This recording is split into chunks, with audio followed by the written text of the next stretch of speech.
Hey there, all you cool, epic, and awesome listeners. Welcome back. You're now listening to episode 25 of the Cool, Epic, Awesome podcast.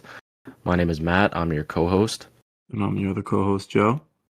And today we have a pretty jam-packed episode. There was two big movie releases for this one. Yeah, we had Spider-Verse and Transformers Rise of the Beast, which, we won't get into it crazy, but probably had the most surprising ending to a movie I've ever seen in a very long time. Yeah, we'll get into it when we talk about it, but it's a very random and jarring sequence at the end. And besides that, last episode Joe recommended the Tim Burton film Mars Attacks, so we'll discuss that one at the end along with some other movie news. There is actually a lot of stuff to talk about in the movie world this week. Yeah. As well as the video game world, which we don't really get into too much. But yeah. All right, so we'll start with Across the Spider-Verse, which I guess I could give a little rundown. So this is the sequel to the film Into the Spider-Verse. Both the films have a team of directors. I think there's like 3 or 4 directors, but they're produced by Chris Miller and Phil Lord. Phil Lord, yeah, who did the Lego Movie, and they worked on 21 Jump Street. Very talented people. So it's a Spider-Man film, but it doesn't follow Peter Parker, the traditional Spider-Man. It follows Miles Morales, who is a more current. What is his ethnicity? He's like African American and Hispanic. Puerto Rican. I think he's Puerto Rican. So yeah, he is a Spider-Man in an alternate universe. So it follows him.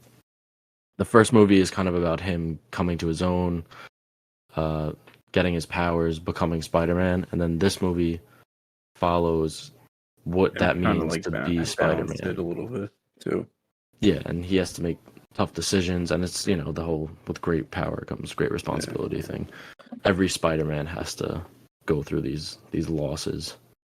Which, I think the whole the message of this movie is really that Spider-Man doesn't have to go through losses. Like, that's the whole point of Miles, is that he's trying to prove he doesn't have to lose one of his parents or lose a parent in order to be Spider-Man.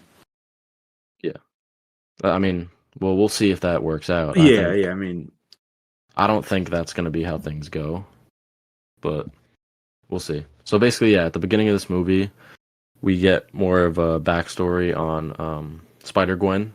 We start in her universe. Yeah. Learn that she got bit by a spider, and she had a best friend who was Peter Parker. He ends up dying.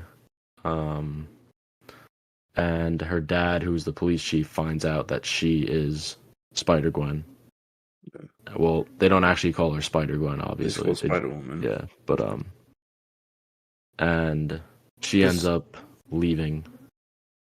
Side note too, just about because this takes place in Gwen's universe, which you don't really get to see in the first movie, and it's a very almost water pastel type of effect. It looks like a painting almost, her world, and it's extremely styled. I thought it looked amazing. Yeah, I thought it looked beautiful. Her whole the way that her world was displayed in animation, and I think it's really cool how they change the style of animation based on what world you're in. Yeah. So you have each Spider-Man having a unique style of animation, and there is a lot of Spider-Men and women that eventually show up. Yeah. But yeah, for those of you who haven't seen the movie, I'm leaving out a key detail. So basically, at the end of the first movie, they stop the collider or whatever that's gonna destroy the multiverse, but it causes these tears in the multiverse. So it causes villains from different universes to just show up randomly in other universes. So, which I think made for some really cool villain designs. In the first fight sequence in the movie, it's Spider-Gwen, and there's a vulture at the museum, but when she gets there, it's a almost like a Leonardo da Vinci type of Renaissance looking vulture. He's not from this universe, and the animation style is completely different than hers. So them fighting makes for a really cool fight scene, just the two like contrasts of the animation styles. Yeah, I thought he was animated like amazingly. Yeah, That vulture. And honestly, that's like probably my favorite scene in the movie. That initial fight. yeah. I remember. I saw something online and that said honestly that might be like the best Spider-Man fight scene ever. I mean, it's possible. It's Yeah, hard to like beat these animated fight scenes because yeah. they. No, I know. Yeah, because they obviously can do things that like real people can't in these fight scenes, but Yeah, they're but just like so gorgeous to watch. I know like everyone keeps talking about the animation, but it really is like unlike anything I've ever seen. And even like I was like, there's no way they could top the first one. Like I figured the animation would be on par with the original, but it just it exceeds it, which I didn't even think was possible. yeah, it is pretty wild. This sets like a new precedent for what animation could be and what it Yeah, should be, should be. really. Yeah, Because now, if you're gonna have studios like coming out to make these animated movies, and they're like, wait, we can't just like take the easy way. We have to innovate, and we have yeah. to make more fine-tuned animation, which And is it's good they're for the making industry in general. making money. I mean, look at even. I mean, you know, I love Puss in Boots, but like that made what $450 million, $500 million. Yeah, it definitely exceeded Yeah, expectations. and this is making. This is probably gonna make. I mean, it could make $1 billion. I don't think it will, but I doubt it. I don't even. What is it at right now? Do you know? 250 250. Yeah. Either opening way, weekend though. That's a lot for an animated yeah, movie. it'll definitely do good in the auxiliary market as well. Like once Yeah, it comes out on to rent and things like that. yeah, yeah, Um, but yeah, to get back to the story of the film. So basically, as Gwen is fighting this vulture, a portal opens and another Spider-Man comes through, and it's Spider-Man 2099, he was in a post-credit scene in the first movie, and he's basically just a version of Spider-Man from the future, who from the year 2099. You know, it's in yeah. his name. You know, but he pulls up, and then a version of Spider-Woman pulls up, and they end up defeating the vulture, and then they reveal that they're part of the Spider Society. And at first they don't want to include Gwen, but then when they see like what's going on with her and her father, they take her in. And then there's the title card right after that. Yeah. Um so yeah, we learn about this whole Spider Society where Miguel O'Hara, who's Spider-Man 2099, is sort of going through the multiverse and catching these villains that are sort of leaking through to the wrong universes. Yeah. Um, And and there's a scene particularly actually where they're walking. It's like a hall of all the villains they've caught, and they have Donald Glover as the Prowler, like in the costume and stuff, and actually Miles. I thought that was actually really. I didn't know that was in the movie either. yeah, I had no idea. There's like a bunch of small cameos like that. Like Spider-Man from the PS4 game is Yeah. in there. Andrew Garfield in it for a second. I mean, Yeah, it's old footage, but Andrew Garfield and Tobey Maguire both show up. Like once they go to that Spider Society, yeah, like it's just Easter egg after cameo, which is not yeah. necessarily a bad thing, but No, no. I feel like the movie slowed down a bit once it got to the Spider Society. I was loving it up until like when Miles went there. Even like Really? the whole I thought scene. I thought it was like if anything, it was slower in the first like quarter, of like the first third of the act. I don't know. I'm not saying it was bad or anything, No, but no, that no. I don't think it was bad at all. I'm just saying. Like I thought the first act was more like kind of a little slow. It was just like really dialogue based. I kind of liked. I don't know. I just liked the more personal and like Miles No, fighting the I Spot enjoyed it too. Not that it's bad. and the scene in when they meet up with Spider-Man India in Oh that. yeah, Bro, that was a great scene as well. Miles wasn't supposed to like be there, but he followed yeah, Gwen through the portal, and it was Spider Punk who was a really standout character, by the way. yeah. That was my favorite character. Yeah, it was him, Miles, Gwen, and then I don't. Does he have a name? Like I don't want to keep calling him Spider-Man India. Like I that's think not really an original name. it's just. But. I guess just Spider. I think that's his name. Honestly, Spider-Man India. So yeah, all four of them are trying to stop the Spot. Who's like he starts out as like a joke, which when in his first fight with Miles, he doesn't know what the fuck he's doing and like Yeah. this and that. But he realizes that the spots he can use to enter different universes. And by the end of the movie, he actually is a very menacing threat. Yeah. And he'll probably, I mean, I'm assuming he'll be the main villain of the third movie. Like, I don't know, but they Yeah, I mean, introduced this idea within the Spider Society, which is like in the trailers you see Miles is running from all the Spider-Man and everything.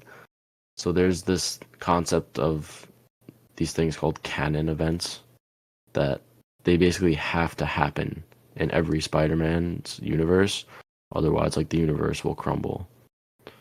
So, but the canon events are always something traumatic, like the death of the police chief, the death of Uncle Ben, yeah. or something like that. So they basically, Miguel O'Hara kind of tells Miles, like, listen, like, if you stop these canon events from happening, like, the universe will crumble upon itself. And Miles is just like, nah, because he wants to, like, save his dad, even though it's technically a canon event. Which, I mean, I get it, but, like, you're literally, I feel like they would understand that saving one life is not equal to saving the entire universe. But I guess the whole point. I mean, yeah, but his whole point is that he thinks he could like you could do both because the point of like he saved Spider-Man. I mean, I keep calling Spider-Man India. Spider-Man. Oh well, it's not his dad. It's like it's his love interest dad. his love interest dad, and like it worked. Like because he, I don't know. It's hard to like get fully into it when you don't. I feel like I haven't seen the full movie yet. Which I mean, this is another thing where I'm sure we'll talk about. Because as great as the movie is, like it doesn't feel like a full. It feels like one. I mean, it's a 2-part movie, but it feels like almost incomplete. Yeah, I agree, and that's why I know a lot of people are giving it 5s, but I can't. Yeah. I just I don't see can't. how Yeah. you could, because it's not. It doesn't feel like a complete story. Yeah. Like nothing gets resolved by the end. Yeah. Which is kind of interesting. Like I feel like this is the first movie where like there's really no. I mean, you could say Infinity War, but I don't know. Well, yeah, Everyone that's kind of knew something. that was happening. That's something that I mentioned to you. Like if you're comparing this to Infinity War, which to me is a 5-star film, the difference to me there is that movie has like a goal. The goal is Thanos is because Thanos basically is the protagonist of that. He's trying to get the stones. And by the end of the movie, there's the resolution. He's succeeded, he's gotten all the stones, and he snapped. So like that sort of arc comes to a close within the movie. And yes, there's a cliffhanger, but there is like a normal traditional resolution, which in this movie there isn't. You're left basically Like with you an still don't unfinished know. Yeah. story, you know?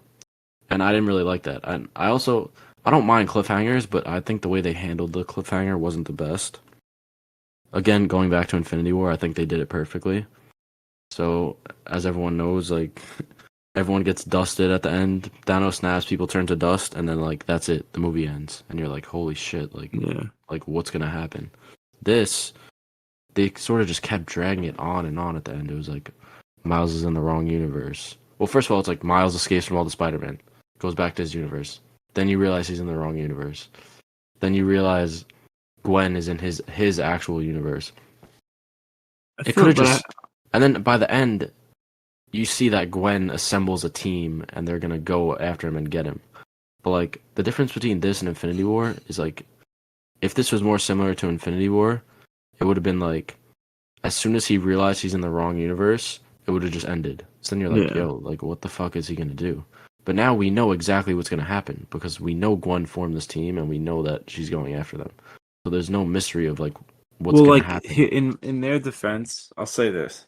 So if they would have ended off like that, I feel like for some people, obviously not for like people like me and you, but for some people, because this is like a newer movie, like they're not as invested in the characters as opposed to Infinity War, where we've had 10 years to like learn about these characters. That some people just think it's stupid and like not even want to see the next one if it just ended like that. I mean, I don't know. I guess I see what you're saying, but I still feel like there's no No, I mystery agree. I now. think Like it would now have been better. we know Like it how would. he's gonna get saved now. Like Infinity War, we had no idea how they were gonna save those people or if they would be saved. Like now we know. Well, You I know? mean, yeah. Which again, it doesn't like take away from the movie too much, but it just prohibits me from giving this a 5-star because Yeah. I don't know. I thought it was that great, but yeah, like we said, the animation is beautiful. Did you have a favorite scene in the movie? Because I mentioned mine before. Um. I mean, there's so many scenes. I mean, the first fight sequence is really good.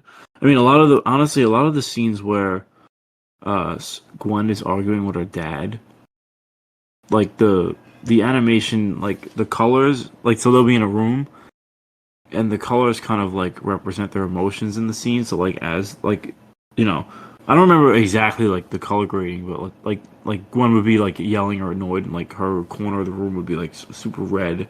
And then like they go to her dad's corner, and it's like more of like a blue. I don't know. I thought it was just like a really unique, uh, like style of showing that fight scene. Not a fight scene, but Yeah, argument. but it's just like visual storytelling, and Yeah, it's used really well there. I agree. It's like when they're arguing and all the room is blue, dripping. And then she runs over and hugs him, hugs and him, like and the like whole room it's turns all like light color. pink. Yeah, yeah. Which yeah, again, it's really a unique way I feel like to show it's their something emotions. You know? like I don't know if like you obviously see it as like a casual moviegoer, but like you appreciate it more for someone that like pays attention to that type of stuff. Yeah, and I honestly think Gwen was probably my favorite character. I mean, she's In the basically film. the lead. I mean, she's the co-lead. I love Miles too, though, but I don't Yeah. know. I really like Gwen. Um, Yeah, but honestly, yeah, Miles might be my favorite Spider-Man after this. really, Yeah, like in terms of like he's just like so like she's just like cool. Like, I don't know how to explain it. Like Peter Parker's like a fucking dork. Like not in a bad way. Like he's just like a dork. You know what I mean? yeah, yeah. I see what you're saying. Like Miles is just like a cool. I don't know how to explain it. I wanted to ask you something about Gwen though, because I don't know if you know where I'm going with this, but on Twitter, because of uh all these like hints throughout the movie, people think that Gwen might be a trans character, Yeah, and it's because in her universe, the colors are that of the trans flag, and she has like a protect trans kids flag in her room, yeah. and her dad has like the trans flag on his uniform. Do you think that she is a trans character, and if so, does that like change your opinion on anything or? Doesn't matter to me honestly. She could be. She couldn't be. That really doesn't like bother me. I saw You, stuff that like her like that Peter could be trans because like his character looked a little like weird, not like weird, but feminine, like kind of. yeah, yeah. So people were saying like either way, like one of them. I definitely think like they're alluding to something, and especially because her character arc is like that of somebody like trying to like coming out to her father. Like it's kind of like an analogy a little bit, so I can see where like people will go with that. But honestly, I really like I don't care that much. If she Yeah, is trans, it doesn't bother. Like it doesn't really matter. Like I I still agree. like the character. I don't think it matters, but Yeah, I don't think she is trans, and I think I agree with what you just said. That was going to be my point. Was like I think they're trying to just draw parallels between the story of her revealing herself to her father as yeah. Spider Woman, and sort of trying to show like how hard it is for a trans person or Person to come someone. out to like a yeah, especially And like when her father is like very opposing of Spider Woman. It's like a someone of, like that is trans coming out to like a parent that's like very against that. So it's like you know what I mean? yeah, I think it's just trying to draw parallels. I don't think they're actually saying like yes, she's trans Yeah, because I mean, yeah, I don't honestly, I don't know. I have she's no. also like 15, I think, in this, right? Or no? I think she's old. I think she was 15 in the original one, Yeah, but that was she's also older something now. that was kind of weird to me. I know Miles in this says he's 15, so she must be somewhat around the same age, I She's would probably like say. Right? 17. So that's why I thought it was weird when they were like insinuating that she was like Sleeping with sleeping with like Spider Toby. Punk Yeah. when she's most likely underage. I mean, I mean, I guess Spider Punk could be technically younger too, but yeah, it was just like a little strange because she's yeah. I don't know. It's not like that big of a deal, but I just No, like picked no. up on that. Do you have a favorite character? Yeah, I was saying it was Gwen, I think. Oh yeah. I mean, But yeah, I'm did sorry. you? No, there's like a bunch of like small. The movie is really funny too. There was Yeah. one line that I picked up that I actually like chuckled in the theater. It was like, I don't know if you caught this because it was like a second. When Gwen is sort of explaining Miguel O'Hara to Miles, and she's like, "Oh, he's a Spider-Man, but he has fangs, He's a and vampire he's a werewolf. Yeah. vampire." And then like Miles is like, "Oh, a vampire who's a good guy. Like I'd pay good money to see that." And it was supposed to be Oh, like a joke about Morbius. Morbius. Yeah. It's funny how they're like poking fun at themselves. Yeah. Um, but speaking of, they got to bring back Morbius. Um, It's possible now. through the Spider-Verse, all is possible. Yeah. And What yeah, did you think about the sorry to cut you off, but the character from Venom being in it, that lady. um, I mean, I felt like it was kind of pointless because if you are gonna show that universe, you might as well just get Tom Hardy to like do a Yeah. little cameo. Like no one besides us who like know this shit, like who the fuck's gonna know who that is? Like, Yeah. there's really no point of doing that.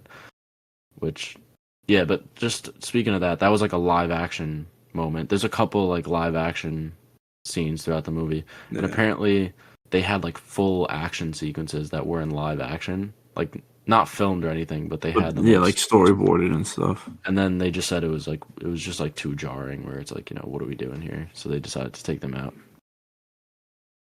Which is Do you want what's the guy's name that plays Miles Morales in this? it's like Shamik Moore or More. something. Yeah. Do you want him to play him in live action? I mean, Honestly, I feel like he's too old. yeah, I like would want to just because I feel like he's like done the character justice, and if he wants to do it, he should get the chance to. But Yeah. it just doesn't make sense because of Yeah, his he's age. like 28 now. Like the character's supposed to be like 50. He's supposed to be younger than Peter. Yeah, and I know that he came out on Twitter and said he's gonna like He's trying to start lose weight. losing weight to. I mean, I don't know. I think they're gonna cast someone more in the age range of like Yeah. 15. I want the dude from Stranger Things. Yeah, I think he would be a great pick as well, but people don't want him to do it because he's not like Latino or something. Oh yeah, that's I fair. mean, Honestly though, like here's the thing with that. I don't think it matters that I much. feel like for this character, like that is a big part of his character. Like his growing up like Latino in like New York City, it's a big part of his character. So, and I feel like that makes sense as to why. Yeah, I get it. I mean, but like when you say, "Oh, the person has to be Afro Latino," that sort of like cuts out a huge like Yeah, amount of like talented actors, you know? that's fair. I Yeah, don't know. I mean, it's not like my place to really say, I guess. But yeah, yeah. So the movie ends on a cliffhanger, which is that Miles, because his spider that bit him, it's revealed that that spider is from an alternate universe. So when he goes in the machine that sends him back to his universe, it sends him back to that alternate universe where the spider came from. And because that spider bit Miles in a different universe, no spider bit anyone in that universe. So there's no yeah. Spider-Man there. That was like a lot to take in. I don't know if that made sense, but he basically goes to a new universe where there is no Spider-Man. So he at first he thinks it's his own world, and then he realizes his uncle is alive still. So then he's like, "Wait, this is not my world." Yeah. Um, so his uncle pulls up on him, and they like go up to the roof, and his uncle's talking about him doing like a heist or something. So he's like, "Yeah, like I don't know what the fuck's going on." And then the Miles in that universe pulls up and like knocks him out. Well, you don't know it's Miles till the end, but then it's revealed that in that universe the Prowler is Miles. Because there was no Spider-Man, I guess like It was yeah, villains are running amok and everything, and they turn to crime. yeah. Although I have seen some theories online that it's going to be revealed that they actually are good guys in that universe, Real? but Nah, I don't think so. and they're like fighting against like the villains, but I mean, it didn't seem like that. Um, Yeah, I doubt it. But I don't know. How do you feel about them making Miles the Prowler and him being a villain? Because that's like a completely original idea. It's not anything that's I been in the like it. comics. I think it's cool. Yeah, I think it's cool as well. Um, I it is kind of kind like of that they're like setting up Prowler as like his kind of Green Goblin-esque character, like his main, like, you know what I mean? yeah, it is kind of it's just like really good writing that they were able to do this twist where it's like, oh, the spider that bit him isn't from this universe, and because this machine reads their DNA, it read the DNA of the spider that was in a different universe, so he got transferred there. It's like Yeah, it's a twist that makes sense, and it's like surprising, but then you're like, oh, that actually like that all checks out once you start to think about it, you know? yeah. So No, it's very, very well written. Honestly, after this movie, I wish that they would do like they would write Kang Dynasty or Secret Wars. I don't think they should direct, but I definitely would want them to write, but I don't think they would. yeah, I don't think they would. I don't think they should direct, but if they would write, that would be. I would not complain about that. How do you think they handled the multiverse in this? Because it's something that we're seeing so much now in movies. I thought it was fine. I didn't really they didn't like over exaggerate. They didn't make it too complicated where like the general audience couldn't understand. Yeah. Um. Another thing I wanted to mention is, after I saw it with one of my friends, and after the movie, he was like, "Yo, you know, they're making a live action Spider-Verse movie," and I was like, "What are you talking about, bro? No, they're not." And then he was like, "Yeah, yeah, Madam Web." And then I was like, "Nah, what do you like? What?" But then after a second, I was like, "Wait, actually, you're right. That kind of is a live action Spider-Verse movie." So how do you think they're gonna handle that? And do you think that's gonna be connected to this in any way? Probably not. They said already that it's like an origin story. So like they said like when the movie like it's not when the movie starts, it's not the Madam Web that people know in like the comics and stuff. It's like her origin story. So maybe by the end there'll be like a connection to something, but probably not for most of the movie. Yeah. Yeah, I just wanted to like mention that. That was funny. Yeah. Trying to think. You saw the movie twice, right? Yeah. I don't know if I have anything left to say. I don't know if you want to give any closing remarks on this, or is there anything else that you wanted to I mean, I think mention? you pretty much covered it pretty well. I don't think if there's any like little cameos or Easter eggs that we forgot to mention. I mean, Um, Spider-Man. We did the Spider-Man PS4, the Prowler. Um, yeah, this I want to kind of talk about how cool that Prowler Easter egg is yeah. because for those of you He's that don't know, yeah. I was gonna say Donald Glover basically back when Tobey Maguire's movies were finished and they were like, we're gonna reboot. There was a huge campaign for Donald Glover to play Spider-Man. They wanted to make a black like Peter Parker, and it got like a lot of traction on the internet. Like people wanted him to play the next Spider-Man, and obviously it didn't turn out. They ended up casting Andrew Garfield, but because of that campaign, Sony or not Sony, but Marvel saw a demand for a black Spider-Man, so they made Miles Morales, and Miles Morales is somewhat based off of Donald Donald Glover. Glover. I thought it was that like one of the Marvel directors wanted Donald Glover to play Spider-Man, but they wouldn't let him. So he went and wrote a comic book. Like he wrote an original story, like because he wanted him to play him. That could be it. This is just like this is like a very loose Oh, backstory that I know. I mean, I yes, mean, they're pretty much the same, like same but idea. yeah, it's funny because then this character is basically created because of Donald Glover, Miles Yeah, Morales. So Miles also, I mean, Donald Glover voiced Miles in some animated stuff before, and he played the Prowler in not the Prowler, but he plays Aaron Davis in Spider-Man: Homecoming in the MCU.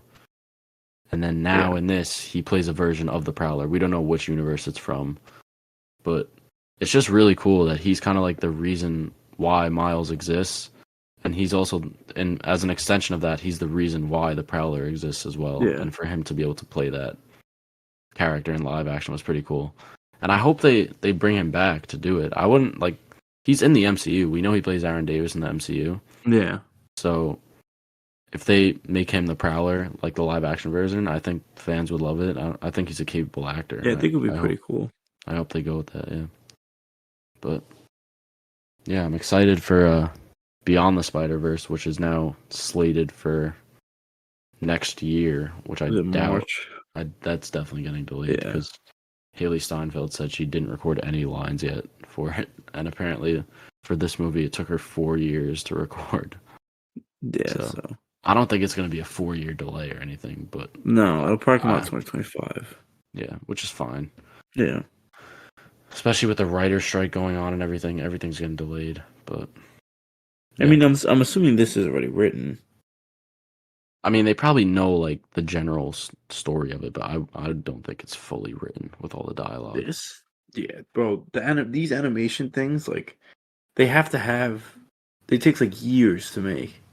They have to have like the script ready. They probably had these scripts ready for like maybe like 5-6 years, dude. I don't know, maybe, but whatever. Either way, you want to get to ratings for this? Yeah. I mean, we both. I think we have the same rating, right? Yeah, I gave it 4.5 stars, 9 out of 10.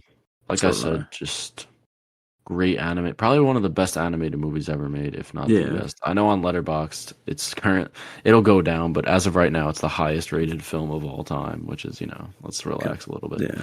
But I don't know, it's just great animation. You could tell they cared about what they were making. Great voice acting. Also, Oscar Isaac plays Spider-Man 2099. I forgot to mention that. He was great in this.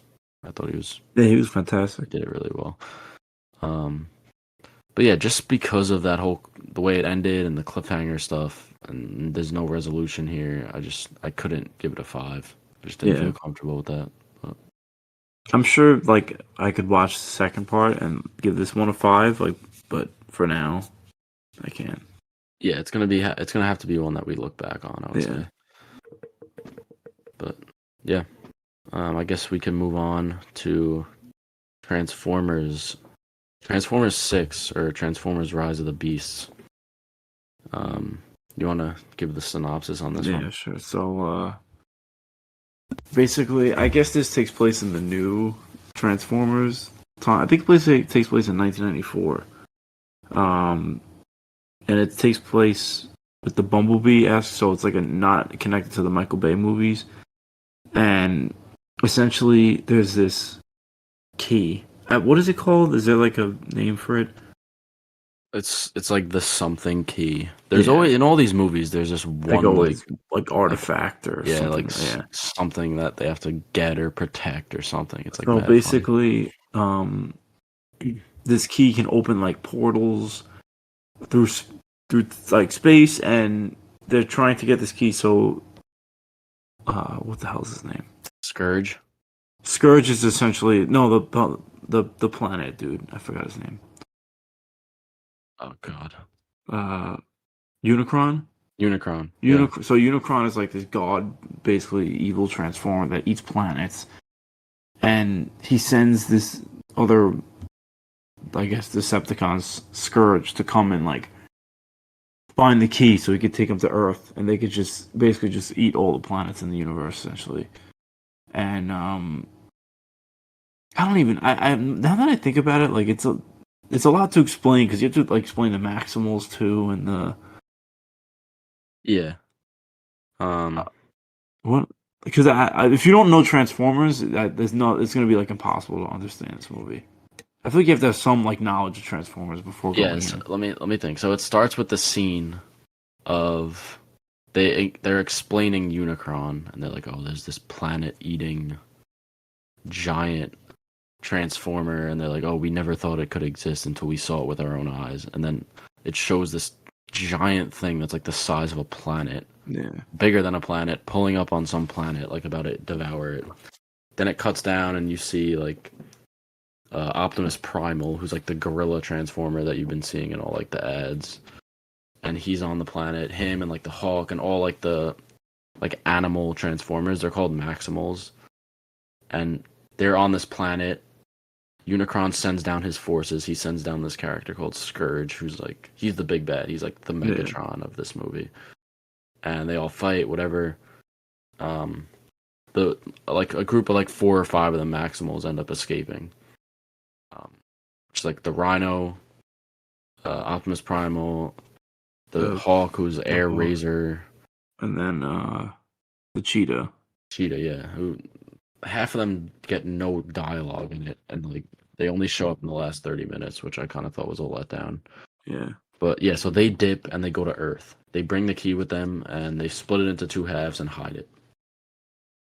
So then what happens is all these years later, some girl who's like the antagonist or protagonist of the movie, or one of the protagonists, finds the key, accidentally activates it, and it sends out a beacon to let like the Autobots and the Maximals know that they have a chance to go back to their home, which is what's it called?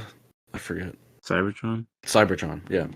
So Optimus pulls up and Bumblebee pulls up. The rest of the Transformers are new characters, as far, or at least for the movies, they're new. Yeah. And one of them is a character called Mirage, who's voiced by Pete Davidson, and he's kind of like the lead Transformer of the movie. He's the one that's closest with the human protagonist, who is this character played by Anthony Ramos, who I think he's a great actor, I think. Yeah. And he's from Broadway. He comes from Hamilton. And Really? I didn't know that. Yeah, he started in Hamilton. Well, he didn't start in Hamilton, obviously, but that's where he's most known from. He was in the Heights. He's going to be in a Marvel show coming up, so he's kind of booked. Yeah. But yeah, so they all sort of get together and they're like, "Yo, we gotta like get to this key." But then this beacon that was sent out after the girl messed with the key also tells those evil Transformers. They're not called Decepticons. I forget what they're called. They mention it like for a second in the movie. I forget what their names are. But so then they pull back down. Then they just fight each other, like who's gonna get the key first and whatever, all this bullshit. Like it's just like pointless. It's like smashing action figures into each other. But yeah, it's fun. Like I thought it was I had a great time watching the movie. Yeah. Like, just the CGI looks fantastic as it always does in these movies. I don't know how they make the Transformers look so cool, like with the transformations. Yeah, all the fight scenes I thought were really good too. Yeah, I loved all the fight scenes. So even the ending battle was pretty good, but we can get to that after. Yeah, that's where like I feel like the movie took a turn for me when we got towards the end. Yeah, I think it was very well paced. There was no like. Oh yeah, no, there was no dull in the action. There was Yeah. no like stalling. It was just kind of like one thing to the next, to the next, to the next, which I think for this kind of movie is great Yeah, because we want to see Transformers beating each other up. We don't want to like hear the characters like talk to each other and shit. yeah. I feel like the characters are like like they're not like they're fine. They have personality. I feel like they're not like the Bay ones. Yeah, they're not like Mark Wahlberg or anything. Yeah, yeah. Like, I think they were fine. Yes, They felt like actual human beings, and not. I feel like a problem with not just the Transformers movies, but a lot of movies where you're following humans along with some other creature. Like, let's just say like the Sonic movie. It's a random one, for example, where like we care about like the creature. Like I care about Sonic in that. I don't give a fuck about what the humans are having a wedding or something. Like who cares? Like I want to like in this I want to see Optimus and Bumblebee like beat the fuck out of Scourge. Like I actually don't care about the characters. Like I don't care about Noah. They give him like an Iron Man suit at the end. Like let the Transformers like fight them like with each other. Why do you have to like bring these What did you humans think? into What it? did you think about that? I thought that was goofy as fuck, and I thought it was stupid. It looked stupid. It was just. It's like one ridiculous. But like I feel like at the end, like I don't know. I was like, you know what? I felt like it was a reference to like the '90s Power Rangers a little bit because I felt like it would look like a Power Ranger suit to me. That was the first thing that came to my head. When it was like forming around his body, I was like, "This looks like an Iron Man suit up." I just don't understand. Like I don't know. There's a lot of shit that doesn't make sense. Also, like they're saying, well, like once the Scourge ends up getting the two pieces of the key and like putting them together, and then it opens up the portal to like bring Unicron down to Earth. And they're like, Optimus is like, that's it. Once it's opened, it's done. So, but then like, oh wait, there's another way. If you enter this secret passcode that no one knows, then it'll stop it. And somehow the girl knows it from like reading hieroglyphs or something. So they pull up, try to put in the code. That's where like the ending battle is. And I really like the scene where I know it's like it's corny, but like when Optimus Prime and Optimus Primal are like about to pull up to the battle, and he's like Optimus Prime is like Autobots, and then Oh yeah, it's like Primal's like Maximals. Maximals, and they like roll out and like they play the music. It just like it gave me a lot of like nostalgia because Yeah. those scenes, like watching those as a kid when they're like Autobots roll out, you get like so hyped. Yeah. Excuse me, but yeah, that was probably my favorite scene in the movie. But yeah, so when they get there to try to get the human girl to like put in the code, she ends up not being able to do it because like the computer stand or whatever that it was on gets destroyed. So then they already established like that's the only way. Like now they're fucked. But then all of a sudden Optimus Prime is like, wait, I can actually destroy it myself, and he just like hits it with an axe and it blows up, and like that just saves them. Like, Yeah. why didn't they just do that from the beginning? Like, it doesn't make any sense. And why did No, he say well, that there's they wanted to. Well, in the beginning, they were trying to save the key so they could send them back home. Yeah, but at that point, it was fucked. Like, Unicron was coming there anyway. He didn't, like, he was not willing to destroy it. I mean, I don't know. It doesn't make any sense, but, I mean, that's just nitpicking. And, like, in a Yeah. movie like this, I don't really care about the story. Like, if it did have a great story and, like, everything made sense and it was really well written, like, yes, that would definitely be a plus. But is it necessary for me to enjoy it? No. For a Transformers movie, no. It didn't really take away from my enjoyment. What'd you think about the other new Transformers? Did anyone like stick out to you really or no? Honestly, I felt like they were kind of designs were kind of lackluster. Yeah, I agree. This is probably like not I don't know, maybe not the designs, but like I liked Optimus Prime's design, but the coloring was off. I don't know. Like Yeah, there was something off with his design, I agree. Yeah. I still did like it though. Yeah. I think my favorite character from this though was the villain, Scourge. He's Really? voiced by Peter Dinklage, who I really like. What's it called? And I think he was more menacing at points than like Megatron was in the originals. I mean, he felt like a Megatron character. He didn't really like. I kind of liked how whenever he killed a Transformer, he would take their insignia and weld it onto his own, like show his body. And when he was in truck form, he was kind of like a dark version of Optimus Prime. Yeah, it's like a dark like 18-wheeler. Yeah. But and then in like the front grille of the car, there was like all the symbol for like the Autobots, the Maximals, and like all the different kinds of Transformers he's like killed over the years. I thought that was pretty cool. Yeah.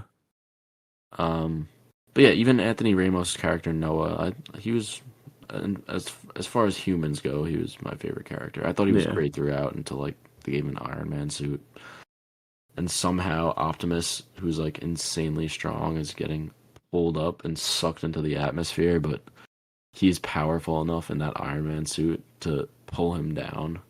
I mean, at that point when he had the suit, I was like, you know what? Sure. Like at that point, like that's not like the least believable thing.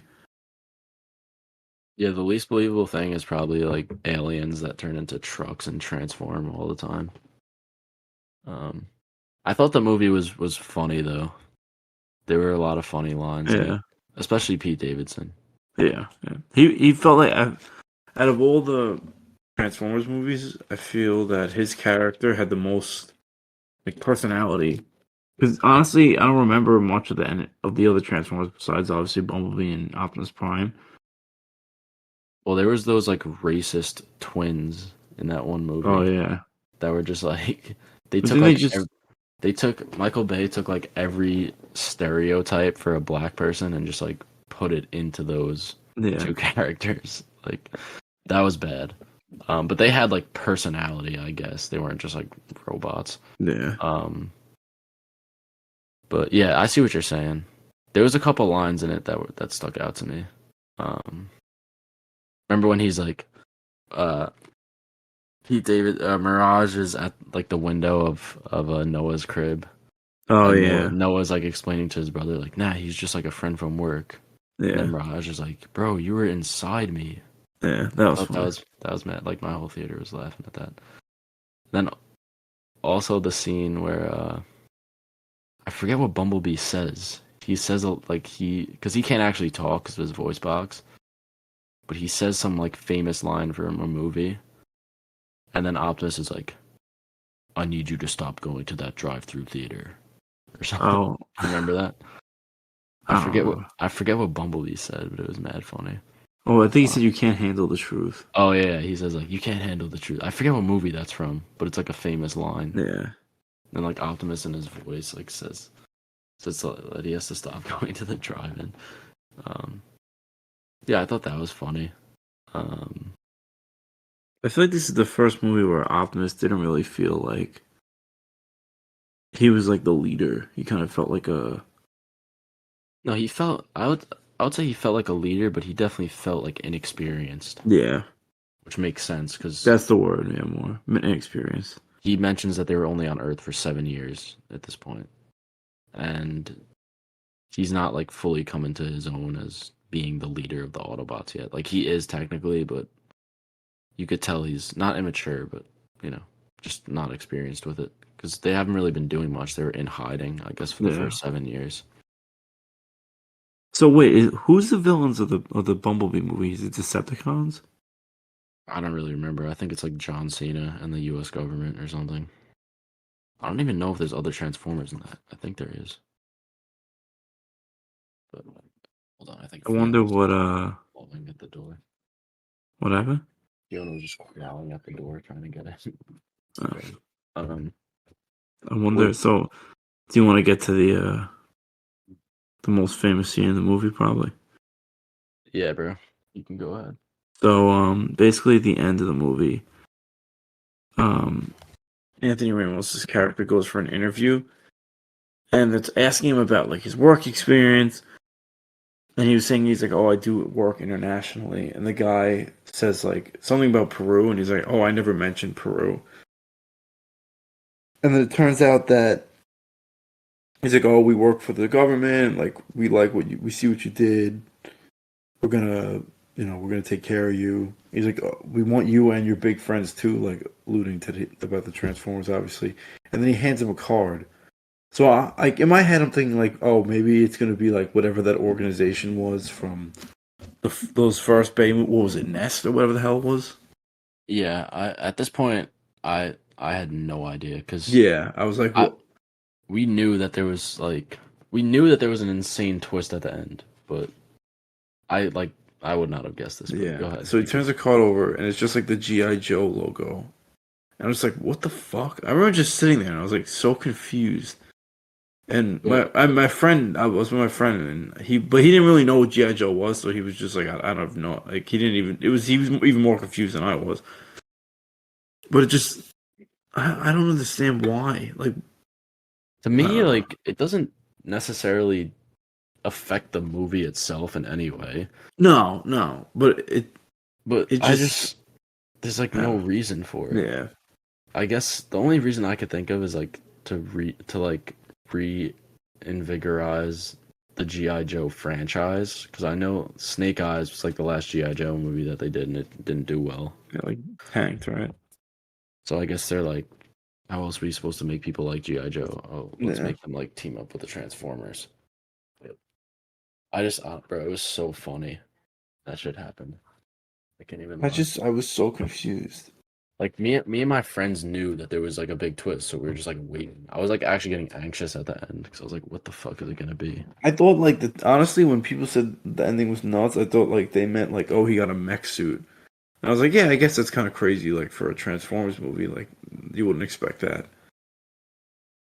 I thought, bro, I'm not even kidding. I thought like Vin Diesel was gonna show up at the end and be like family, and Can you like it was imagine? gonna be a Wasn't that like Fast and discussed at one Furious. point? I mean, yeah, because they're both owned by Universal, and like it kind of makes sense because Fast and Furious is with cars, obviously. So what if they just like Yeah, drove Transformers? That would actually make a ton of money, and it would be so stupid. but it just wouldn't make sense. Like what human villains are gonna team up with you know what I mean? I feel like it doesn't make sense. Like you're gonna tell me the villains are gonna be on the side of like Decepticons. Like usually Decepticons want to just like blow up the world. You know Yeah, what I that's mean? I don't know. They could It just make doesn't some make any story sense. I work. don't I know. don't know, but yeah, it was just bro, it was so funny when that shit happened. I was crying. Um, but I just like I don't like that idea. Like I want them to just keep it as I don't like. Yeah, Transformers. I don't like it either. I don't know anything about GI Joe, They don't. so Who's the villain? Like It's like Cobra, right, or something like that. I think so. I just know Snake Eyes. That's it, Yeah. because he's like the cool one. Um, but we're having the Hasbro Cinematic Universe. It's coming. What's Next next? thing, What other Power toys they make? Rangers. They have Power Rangers also. I gotta rewatch that movie. That like original. I mean, Imagine the what was it? 2018 Power it's Rangers. gonna be like the Avengers Endgame of Hasbro. It's gonna be like Transformers, Power Rangers. Power Rangers, Little Pet GI Shop. Joe, and Barbie. What's the other? What's the What's the thing with the little animals that Alexander used to play with? It's like Little Pet Shop. What the fuck is it called? Littlest Pet Shop. Yeah. Littlest Pet Shop X Optimus Prime could actually go hard. Yeah, it's just like it was so goofy. I was like, Yeah. whatever. Yeah. I don't know. You didn't say your favorite scene or character yet, so go I mean, ahead. Optimus Prime was probably my favorite character. I love his design too, especially when he transforms. Yeah, he was cool. And I mean, I guess when he gets the suit, I thought that was kind of like I was just like, this is so ridiculous. I get that. That's kind of my favorite scene. Well, when Like when Noah him and gets the Optimus Prime suit. are just like holding off all like the fucking Yeah, and little Decepticon bot. Yeah, Scourge is like, "You're gonna beat me alone." yeah, Then Optimus pulls up and he's like, "He's he's not not. alone." Yeah, Yeah, that shit was goofy. Yeah, that was funny. I liked it. Um, but yeah, that really wraps it up for that. To get to ratings, I gave this 3.5 stars, which is not a bad rating for a Transformers movie. not at all. Like Yeah. the first two movies are fours to me. The third is like a 3.5. So this is on par with the third. I would say it's not quite as good as like the original two Bay movies. I don't think. Yeah. Um, and then the other ones are like twos and ones. They're terrible. But I don't know. What'd you think about this? I mean, I gave it 3 stars. Honestly, it was 3.5 for most of the movie, and then the ending kind of like between the I don't know. I just thought it was a little ridiculous. It just made me like annoyed. Yeah, So I get it. 3 is definitely a fair rating. yeah, But all right, that'll wrap it up for Transformers. I'm hyped to see what they do with this though, because it's probably gonna be goofy as fuck. They'll probably we gotta hope bring it makes money they'll first. they'll bring back Pete Davidson and what's Oh his yeah, face I'm sure. Yeah, and Anthony Ramos. Um, but yeah, all right. I guess we can move on to some of our news. So the first thing that I wanted to talk about, and probably the biggest story, was we finally got a look at gameplay for Spider-Man 2 for the PS5, which gave a couple interesting reveals. One is that Peter has the symbiote, and you could play with him as the symbiote, or play as him with the symbiote. And I feel like that was something that was kind of obvious, but until we saw it, we didn't like know for sure that you were gonna be able to like use Venom powers and stuff. yeah. Um, which the gameplay looks really cool. It just looks like an advanced version of what the first First game one, was like. yeah. Not that it's a bad thing. Yeah, no, it's a great thing because the Yeah. first game got the fighting and the gameplay. I thought had it done really well. We also get our first look at Craven, and we sort of get an idea for what the story is going to be because you see how Peter is acting with the symbiote and how he's sort of talking to Miles, like in Yeah. the scene where like he saves a civilian and instead of like Just placing him throws him on the down, he just like he like chucks them on the ground. It's kind of funny. But this is interesting because at least I've never seen, like, we've all seen the story of Spider-Man gets the symbiote and he eventually realizes, like, yo, I'm being a dick. I have to chill. Yeah. But now we're sort of going to be able to see, like, Miles being there while this is happening to Peter and him sort of seeing it and realizing it. So maybe he'll be the one that calls him out. There's probably going to be a fight Yeah, between the two at a point. There has to be a fight between them. I know at first you were thinking like Peter could become Venom. That was right. Yeah, that was like a theory I had, but I, that's, they released that picture of Venom fighting Peter and Miles, so I guess that's out of the window. I mean, it could be a misdirect, that picture, but yeah, I don't think it's gonna be Peter becoming Venom. But they did say that Venom is not Eddie Brock, so it's gonna be someone else. My guess, I'm leaning towards the most obvious choice is Harry Osborn because he's the one who was using the symbiote at the end of Spider-Man to like heal himself or whatever. But I'm kind of leaning more towards it being Craven because I feel like that would be kind of surprising, and it also would make Craven. I mean, it could honestly, it could be someone that they haven't even revealed yet. It could be like another character. I was gonna say it could be Scorpion because he's been the Venom. He's been Venom in the past. But he also, like, when he is Venom, he has like the Scorpion attachments on him and shit. What about Norman Osborn? I saw some people talking about that. I mean, it's possible, but I personally would not like that. I feel like they should save him up for the third game. Yeah. And he'll just be Green Goblin. I feel like by the end of this game, he should sort of become Green Goblin, and then that'll be like the big threat. And then maybe he'll like kill Mary Jane or some shit. I don't know. Yeah. But I saw stuff too that people think Craven is the Venom because in that story what's that story? The one where he kills Spider-Man. Craven's Last Hunt. Yeah, he wears like the black suit a lot in it. So people are saying like maybe that's like I don't know. Yeah, it could be possible. I don't know. I kind of would be all right with it being Craven. Yeah, I trust them. Whatever they like, I'm sure they, you know. Yeah, I'm just so hyped. The game comes out. They're announced October 10th or 20th or something. So what is it now? June. Got 4 months. It's not too long of a wait. I guess it'll be hard to like avoid spoilers, but I have a feeling that they're gonna introduce, because remember there was like reports a couple months ago that they're gonna go into the multiverse in the game. Yeah. I think they're gonna introduce Spider-Gwen in this game. Just for like brand synergy, and also like she does have a connection with Miles. Like, so I don't know how they're gonna do it. And because they are doing stories that are so different from the like established lore of Spider-Man, I could even see them saying that the Gwen in this universe just gets bit also, and she becomes Spider-Gwen like within the same universe. They don't have to necessarily do the multiverse. That would be cool. I don't know. I just feel like it makes sense right now, especially with like all the Spider-Verse stuff happening. Yeah, like capitalize on the popularity of it. Exactly. Yeah. And then maybe this is what will probably make the most sense to do. Do Spider-Man 2, introduce Spider-Gwen, then do like a mini game like how they did with Miles, where it's like it's not really a full game, but it's, you know, you could sort of get the backstory of Spider-Gwen and have it a game about her. So you'll have Spider-Man, then the Miles Morales game, Spider-Man 2, then the Gwen game, and then Spider-Man 3, which you can play as all three of them. And that would be pretty cool. I think that's what they'll end up doing. But we got to see, because they have a lot of shit on their plate. They're also working on the Wolverine game. Yeah.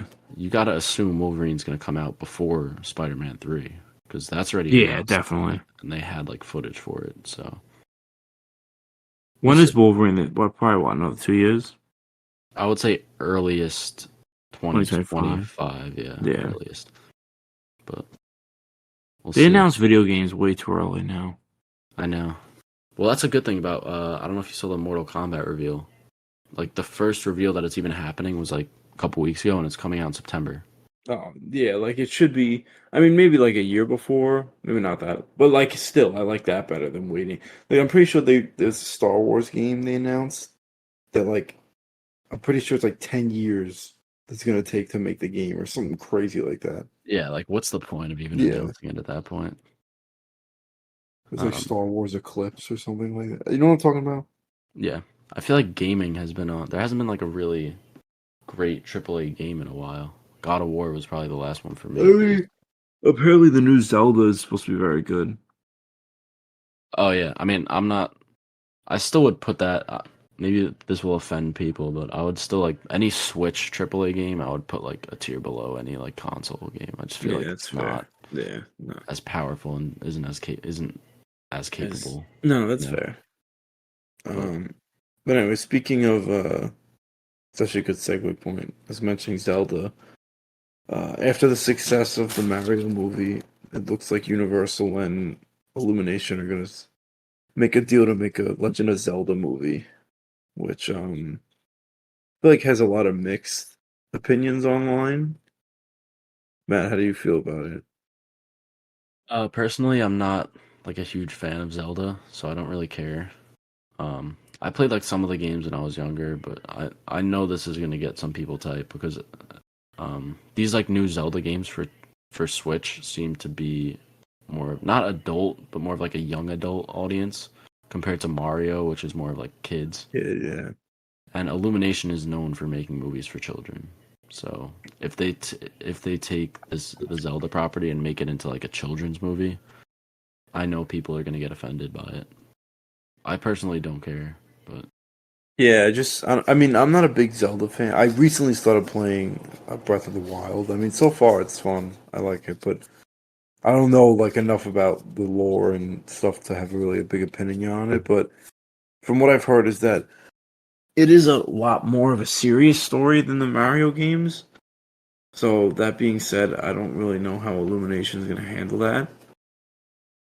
I'm sure it'll um, look great, but yeah, I don't know. I'll see I don't because they're know. definitely gonna want to connect it to Mario. I would say. You think so? I would say so. I So feel then like I don't know. they could do Like their own. Mario, there's so many. Like they don't need to connect it to anything. They can make so many different movies out of all the cat. Like they could do a Donkey Kong movie, like a Luigi's Mansion. Like you know what I mean? There's a lot of characters they could explore in that No, I world. agree. I agree with you. But knowing how these corporations are, it's like Yeah, everything's got to be a shared universe. You even, bro, we just saw it. GI Joe Transformers coming. Marvel Like, really ruined cinema for better or worse. yeah, probably for worse. But Yeah, dude, there's no like Marvel is the only one that has successfully done it, even till this point. It's actually insane. Think about the amount of started and failed shared universes that there have been. It's I'm actually trying to insane. think. Is there anyone that's or what constitutes a shared universe? Um, Would the I would, Star Wars count? yeah, I mean, I would say, yeah, I guess Star Wars. Uh, the Dark Universe. That I then, I actually I wish that worked out. yeah, me too. That would have been sick. Javier Bardem is Frankenstein. I still think about that. That still haunts your nightmares. Yeah. But I don't know. We'll see. No one's done it successfully, but I don't know. That Zelda I shit, mean, I'm indifferent about. yeah. I mean, we'll Um, see. Maybe I'll feel a little bit different after I beat the game. yeah. But yeah, speaking of shared universes and how they ruin cinema, I want to talk a little bit about Martin Scorsese, who hates shared universes and hates Yeah. Marvel. Um, so he has his movie Killers of the Flower Moon coming out this year, which we're looking forward to. But it is, I'm pretty sure, like Three three and a half hours, hours 30 long or minutes or something like something, that. which Yeah. is gonna suck. But so he What is recently it had a. called? What is it called? Can you repeat that? Sorry, broke up a little bit. When's that coming out? July? Um, no, I think like later in the year, maybe August, but I think like towards September. Okay. Um, so he came out and said he had a conversation with the Pope, Oh, I and saw this actually. now his next film is going to be about Jesus, Yeah. which I like a good Jesus movie. I like religious movies. So that kind of intrigues me. And Yeah. he's done a movie about Jesus before, The Last Really? Temptation of Christ, which Willem Dafoe plays Jesus in that. I wonder what this story is gonna be. It's got to be something different than that story, and like who he's gonna get to play the titular role Jesus. of Jesus of Nazareth. I feel like there's only one pick. Chris Pratt, Yeah. It's right? too obvious, right? Or The Rock could do it. Can you imagine they cast The Rock as Jesus Christ? Yeah, and then like Jesus him just starring The Rock. like on the crucifix, but like him just fucking ripped out of his mind. It's gonna look like one of those like gym memes. That would be fire. In all seriousness, I feel like there's no shot in hell Chris Pratt does not audition for that fucking. Are you serious? He's 100% gonna audition for that role. No, why would he audition for that? Bro, you don't think he would audition for that? Bro, he has no shot. Like he I don't wouldn't think even he'll get try. it. I don't think he'll get it, but I think he'll audition. I mean, I would give him and Tom Holland the same chance of auditioning, bro. That shit is not happening. Also, no one's even probably gonna Would you audition. would you cast Mark Wahlberg Mark Wahlberg? as Jesus Christ? I mean, I could see it. Or Jared Leto. He's got the hair. Jared Leto actually, honestly, I could actually see him playing Jesus. Yeah, but just because of his look. Actually, Mhm. I mean, yeah, I actually could as well. He's been capable at times. But you know Scorsese, he's gonna get his whole crew back, so it's gonna be one of those. Leo. Maybe Leo. Can you imagine Leo, like Leo as Jesus Christ? honestly, Leo could do it. Like that's actually like a decent. A lot of people have played Jesus over the years. Yeah. Christian Bale has. Willem Dafoe, obviously. Who played him in the Mel Gibson one? I don't know. It's like an actor that I'm not familiar with. It's no one like big name. Dude, Joaquin Phoenix played Jesus as well. Oh yeah, you're right. I watched that movie. It's pretty good. But we'll see. It's very interesting. It's cool I that really hope he that like. they cast What do you think the Pope told him? I have no idea, dude. He was like, "Yo, Vin Diesel just saved the Vatican, so you gotta No, cast they him didn't as save it. They Jesus." blew it up. Remember? No, it went into the water. Oh, well, He's like, "I just watched Fast X, and you have to cast Vin Diesel as Jesus." bro, Or if they cast like, I really hope they cast somebody like ridiculous as Jesus for some reason, yeah, that would be like fun. Jason Momoa. Jason Momoa. Nah, I still think the Rock Jesus would actually be the funniest. Oh no, Kevin Hart Jesus would actually hit. Aquafina Jesus. Yeah, what if they gender bend Jesus? That Yeah. would be fire. Do you think Bro, he's could gonna? you imagine? Is he gonna cast like a?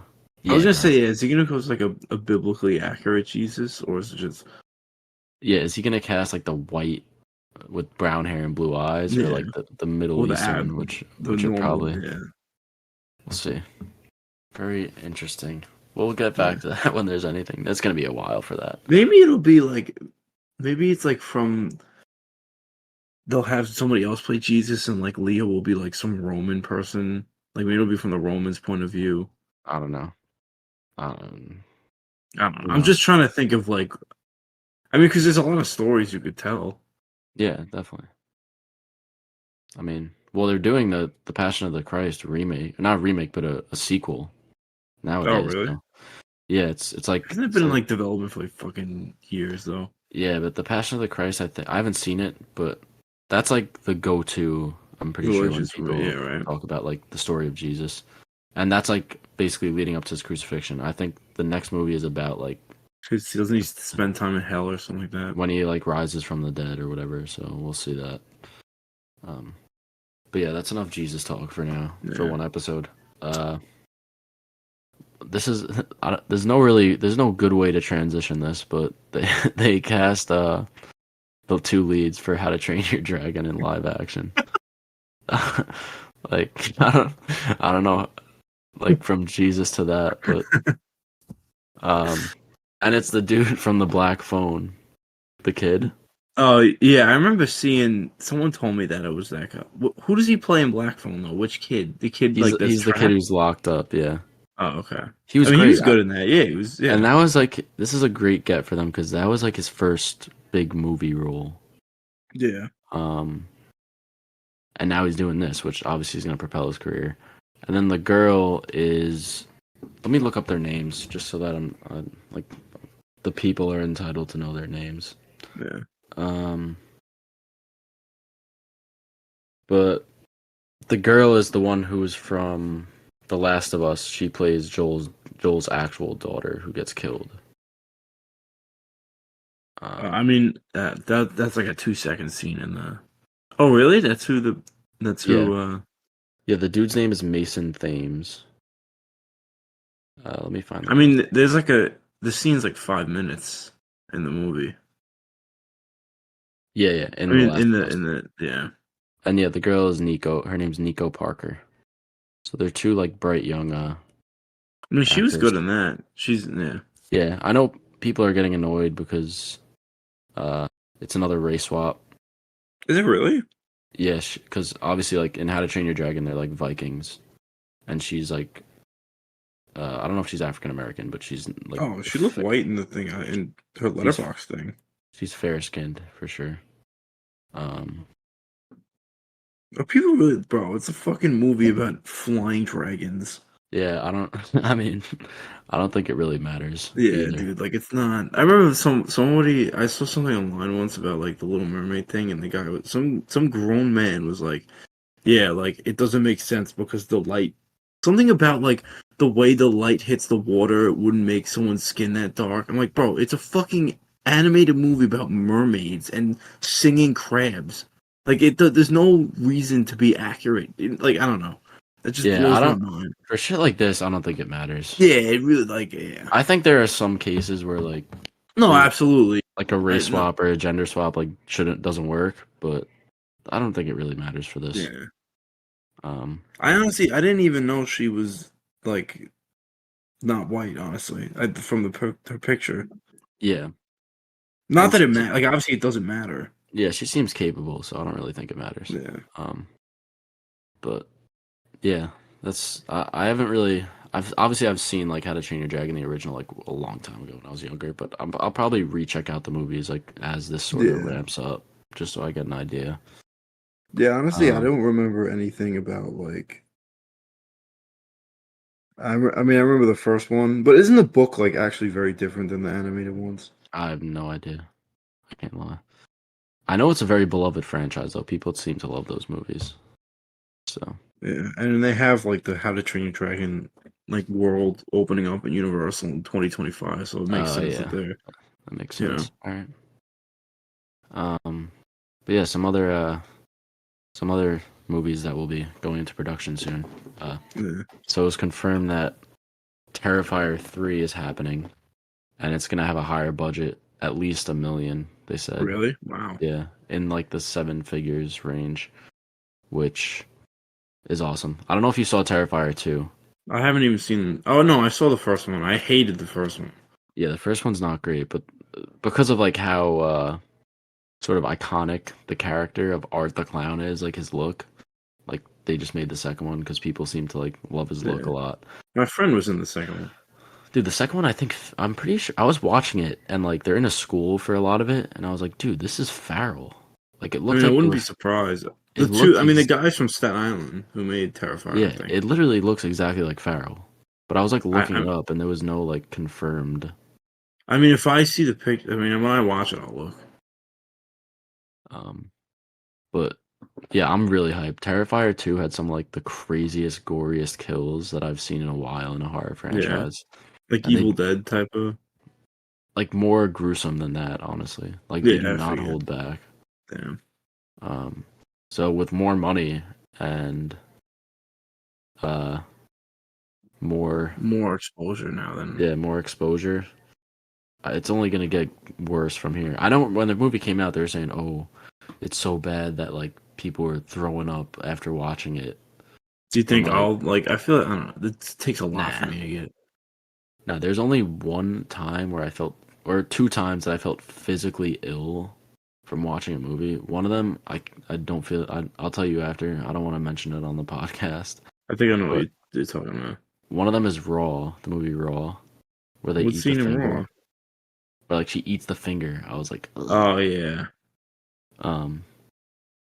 But yeah. Wait, So what was the other movie we just watched? Where she bit off the finger? Not just watched. It came out a while. Oh, Bones and All. oh yeah. I don't know why that just came And to Mars mind. Attacks. It's Oh a finger yeah. bite, Damn, which I didn't even. we'll Yeah. get to later. The finger But biting cinematic universe expands. you ever see the movie Green Inferno? Yeah, that movie sucks. But That's the only scene I ever felt. This is like when I was in high school. Like they showed me that scene in anatomy. Like yeah, when they start like ripping out the guy's eyes, and I was like, nah, I can't. I almost fainted. but yeah. Wait, you said the Green Inferno, right? Yeah. Oh, okay. Yeah. I didn't like that one. But anyways, what else we got? We should have spoke about this before when we were talking about Spider-Man, but they Sony announced that they're gonna do a solo film for Spider-Gwen, which is gonna be animated, and they're gonna also do a live-action Miles Morales movie. So Spider-Man fans continue to get project after project. Yeah. We stay winning. The Spider-Gwen movie, I think it's probably, as long as like they get the same people back to do it and it's animated the same, I'm sure it'll be great. The live action Miles is a little dicey because there's a couple things we have to take into account. One, is it gonna be the same Miles from the animated stuff? If not, No, I don't is it think gonna so. be its own universe? Is it gonna be within the Venomverse? And then if not that, is it gonna be within the MCU, which I think is the best case scenario. Yeah, I mean, if I'm them, I definitely want to be in the MCU. I feel like that expands your audience to a much larger crowd of people, Mhm. and just like for him being able for him to cross over with other characters. Yeah, definitely.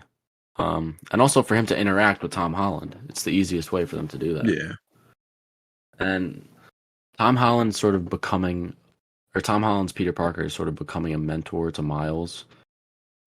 Could be like a great continuation of his story after like he had that in Tony, and now he could sort of give that to someone else. You know. yeah, So I hope it's in the MCU, but I don't know. I feel like they're gonna try to put it in their Venomverse.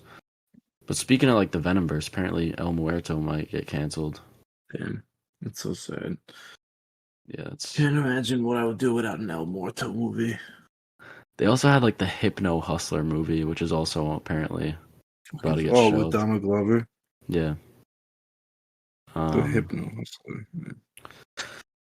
So I hope they just let that universe crash and burn and just like I'm say okay with fuck it, that. like we'll just put all that Adrian shit in Toomes never left the MCU, and then Yeah. But yeah, speaking of the MCU, also Captain America 4 has been renamed. So it used to be called New World Order, and now it's called Brave New World.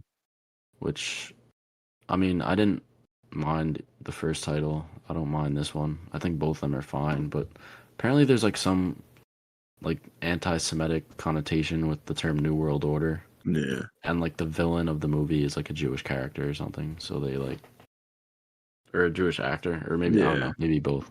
So they were kind of like, all right, like even though obviously that wasn't their intention, it was just like a weird coincidence that they were like, let's get on this and change it. We also got a look at a behind-the-scenes picture of Anthony Mackie and Harrison Ford, which was pretty cool. And you could see Anthony Mackie is in like a new Captain America suit. It's like a dark blue. It kind of looks like the Winter Soldier suit. Yeah. It's not the white anymore, which that suit in the show I thought was like one of the best suits in the MCU. It's like so accurate. I'm kind of upset that they changed it. Yeah. But they always got to change the suits in every movie. They do it to make toys. Yeah.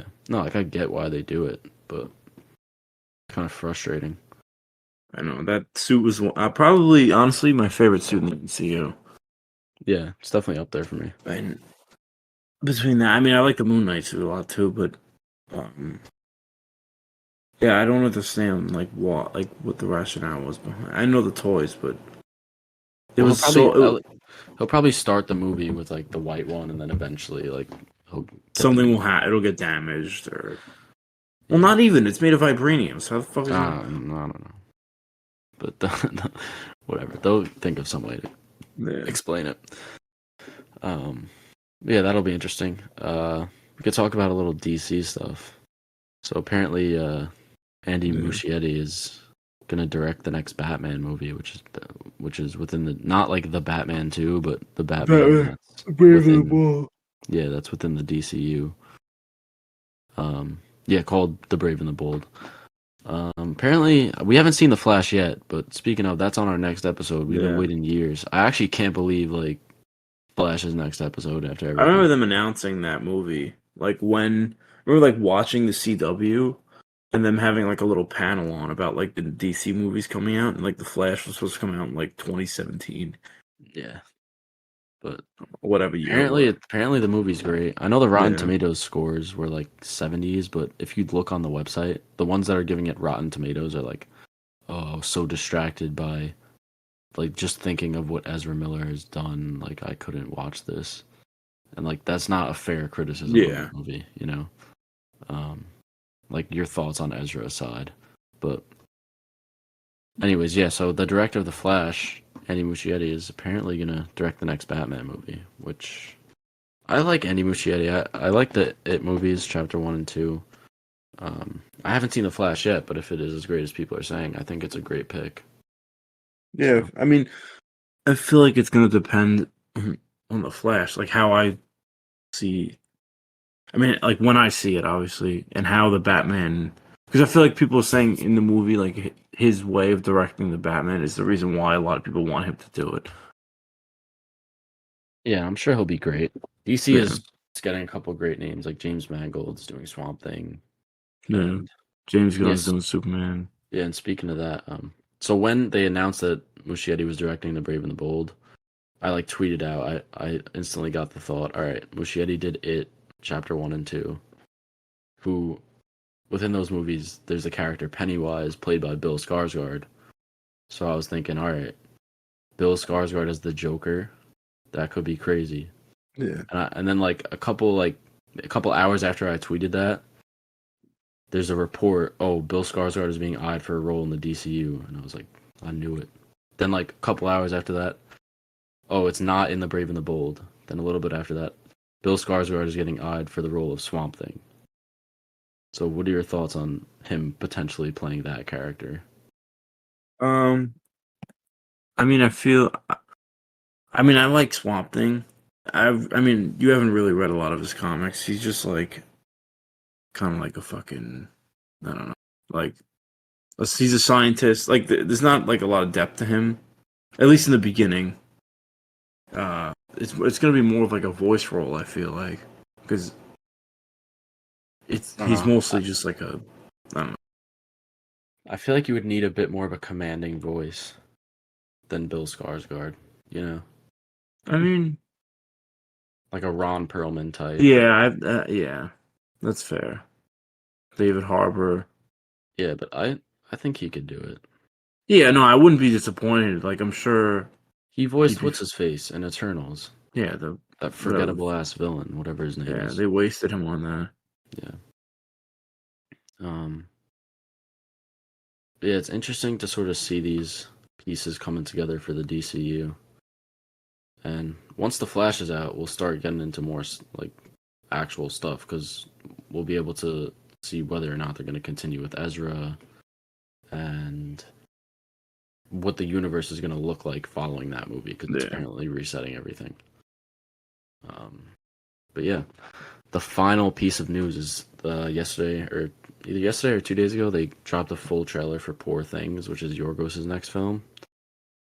I think it looks fantastic. yeah, it looks The really whole good. aesthetic of it and how you just have like I thought it was funny how you have like these creatures running around with like the duck head on the dog's body, and it's just like Willem Dafoe as this Frankenstein kind of guy, like that's making all these creatures and everything. I like his his look is very unique, like his face.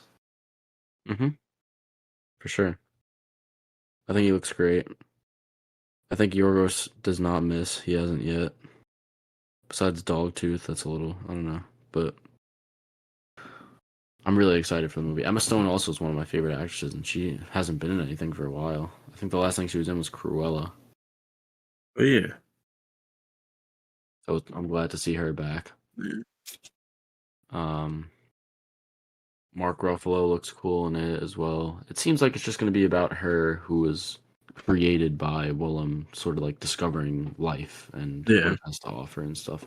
Yeah, it's kind of Which obviously is a story that's been told before, but I think having the creative vision of Yorgos is definitely going to propel the movie. Yeah. So that trailer's up on our Instagram if you guys want to check it out. I feel like that's where is it going to release? 'Cause I feel like it's not going to be like I don't think they're going to play that at Regal. I'd say they probably will. I hope so. That'd be sick. If not, we could see it in the city or the AMC and the mall probably has it. Because they didn't play BU when I went. You mean Bo? Oh, sorry. But yeah, we'll figure it out when it comes out. So you want to move on to the final movie? Yeah, we'll move on to Mars Attacks, which was directed by Tim Burton. And I mean, it was funny. It was a funny movie. There's not really much. There's no like second meanings or like anything like that. It's a pretty simple premise. Aliens just come to Earth and they kind of just want to. They don't. Did they ever explain? They don't say why they want to kill everybody. They just kind of show up and just. Right? Yeah, there's like no Explanation. reasoning. Yeah, they just pull up and just start murdering people. They pull up from Mars. The cast is stacked in this movie. Yeah. You have Jack Nicholson as the president. Jack Black is in there. Sarah Jessica Parker's in there. Michael J. Fox, Natalie Portman, Jim Brown. Jim Brown's randomly in there. Yeah. What's his face? This is the short guy, Danny DeVito. Danny DeVito's in it. But the story mainly follows Jack Nicholson as the president, at least at first, and it's sort of like how the world reacts to Martians pulling up on them. I have memories of this as a kid. For some reason, we watched this as a kid. I don't know how we got exposed to this movie. It's not too adult, but there's definitely like adult themes in it for sure. Yeah.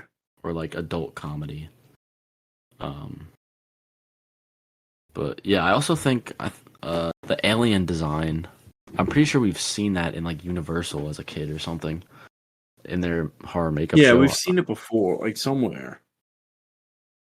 But I don't. Speaking of their design, I actually like their design. I like how it's reminiscent of how a typical alien is drawn with like the big heads and everything. But it's different in the fact that they have their brain exposed and they're kind of like skeletal. Like they have a skeletal facial structure. I also thought it was interesting how on Earth they needed to wear helmets because they couldn't breathe in oxygen. They breathe in nitrogen instead. I thought that was kind of interesting. Yeah.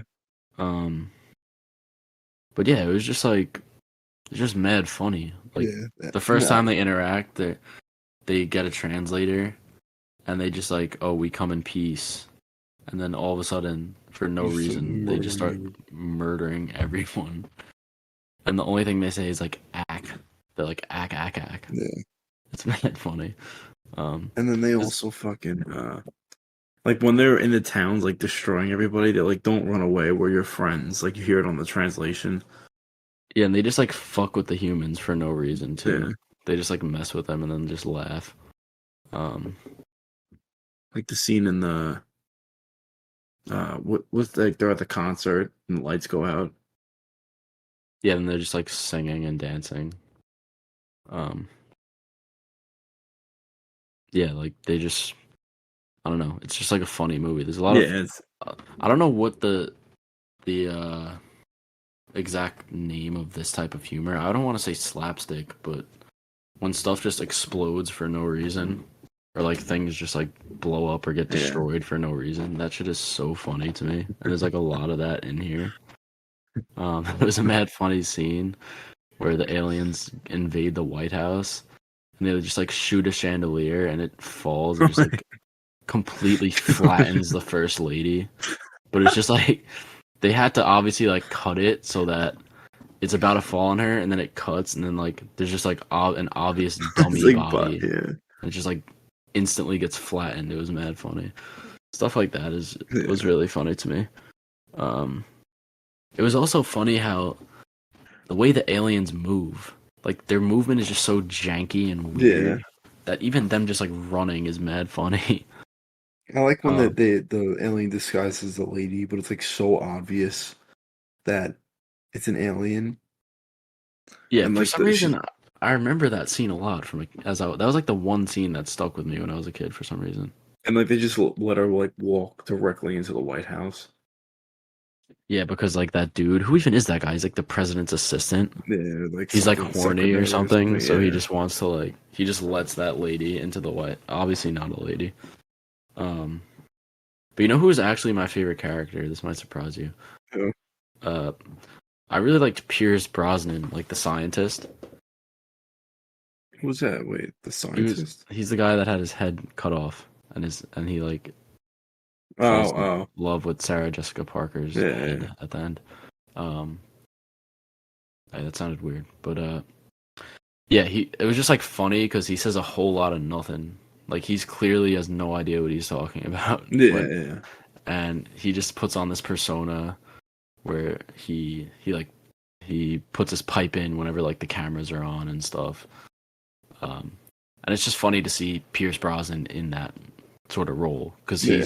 he's James Bond. You know, he's supposed to be the stoic sort of action guy, and You know what's funny is he, every time I see him, I think of Doctor Fate because that was the first movie I've ever seen him in. yeah, I mean he is Doctor Fate, but he's also Bond. I know, But but I've like never seen him. I don't know. I'm not a big Bond person, so it doesn't really. yeah. I mentioned that scene before when like the first time they meet when the aliens just start destroying everyone. Yeah, A lot of the main cast dies in that scene. Like Michael J. Fox gets killed, Jack Black gets Jack Black killed. gets killed.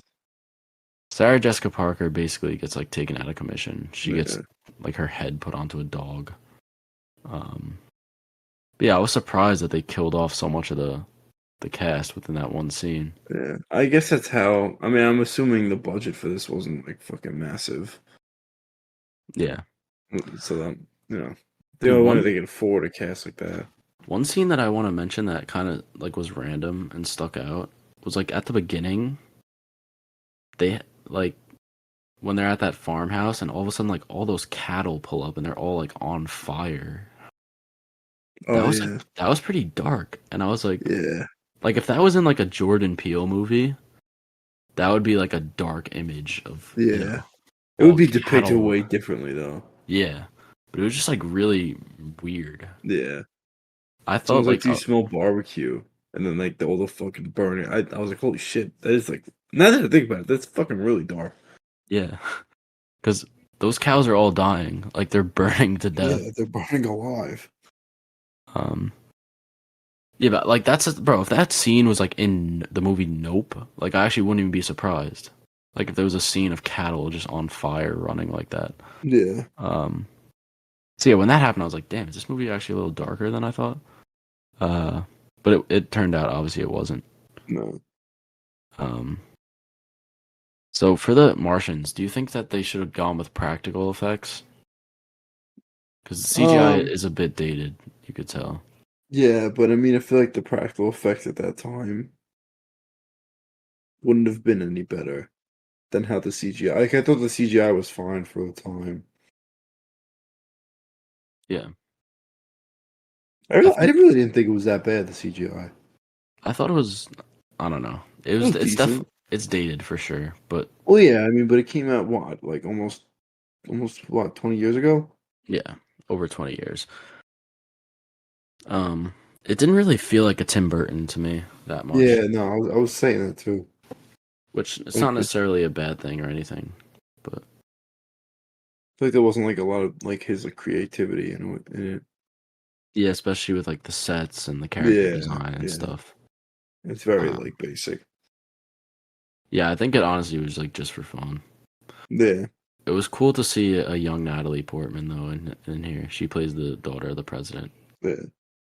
and she doesn't get that many scenes, but she's fine. And where she's in, you have to watch the movie Leon, the Professional. What That's is when that? she's like, it's about like this girl that becomes she's like really young, and she becomes friends with this guy Leon, who's like a hired killer, and it's just like a story about them.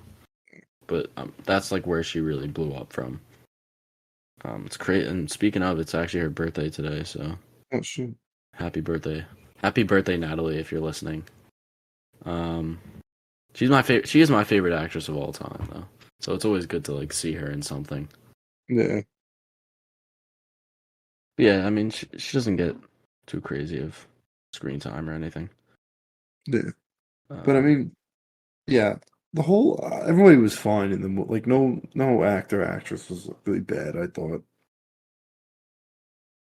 yeah, everyone. I mean, because they're all like talented people. It's just like you know, It's not. Yeah. what This are they is not. given to work Yeah. with? Exactly. And there is like a lot of story going on where they cut like back and forth between different places and stuff. Yeah. Um, but yeah, I'm trying to think of what my favorite scene was. It was definitely one of the destruction scenes. I just got to think of which one. I think when they attack the White House. Yeah, I was gonna say it's got to be when they attack the White House. There's just so much funny shit going on. Yeah. Um, they're just like ack, and like just getting destroyed, like Yeah. blowing shit up. Uh, They also realize by the end that for some reason, like yodeling music just makes their heads explode. Yeah. So they end up using that to just go around and also wait, bro, remember they went into the they they're using these guns to like kill people, just these normal guns, but for some reason they go into a nursing home with like a 5-foot giant laser cannon for some reason. And they Like they find like a random old lady in one of the rooms and just aim it directly at her. yeah, they wheel the gun like right to the back of her head, and they're like telling each other to like shush. They're like, "Yo, shut, quiet, quiet," and they're like about to launch like an insane laser beam into the back of an elderly woman's head. Like they should have. Don't you think they would use that cannon against like the And like blow up a military? building or something like that. But then, yeah, that's the scene where she ends up taking off her headphones and like unplugging her headphones, and the Yeah. music she was listening to was the yodeling shit. So it starts playing, and then their heads explode. And then like when the kid is going to pick up the grandma, the giant like mech suit is like the one like just chasing direct only after his car.